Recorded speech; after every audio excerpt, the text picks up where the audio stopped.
Tonight, we take you to northern Israel, where the line between the civilian life and military conflict is disappearing in the real time.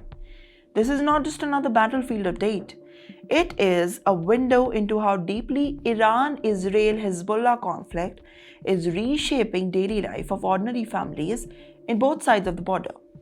In northern Israel's Galilee region, communities are living under constant threat. Sirens, rockets, drone attacks, all of them have become part of a routine life. Schools open and then close unpredictably. Families rush to the bomb shelters in seconds. Children grow up measuring the time, not the days, but in the altars. And yet, the life continues. A former Israeli military intelligence officer living near the Lebanon border describes the reality that it sounds almost like unthinkable. Entire community, the Jewish, Arabs, Christians, all are living side by side under the same threat. Not separated by identity, but united by fear into the incoming identity threat. This is a border where normal life has collapsed completely.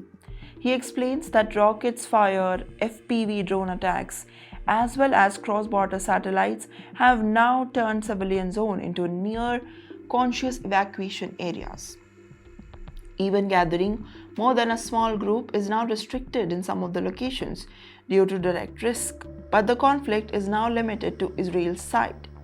Across the border in Lebanon, Israel continues targeting the operations against Hezbollah, basically arguing that weapons are hidden into the civilian infrastructure, homes, schools, and the religious buildings.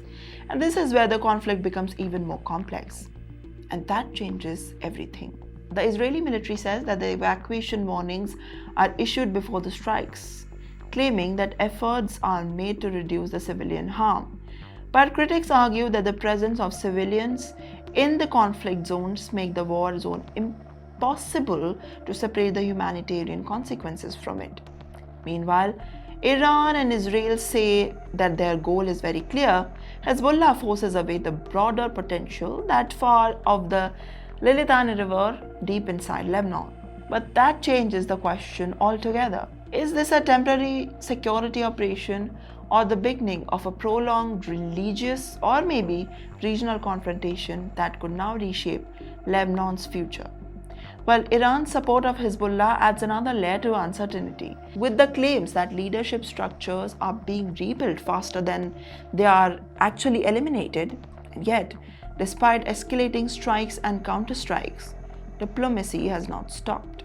Negotiations remain under pressure, but they continue in the background.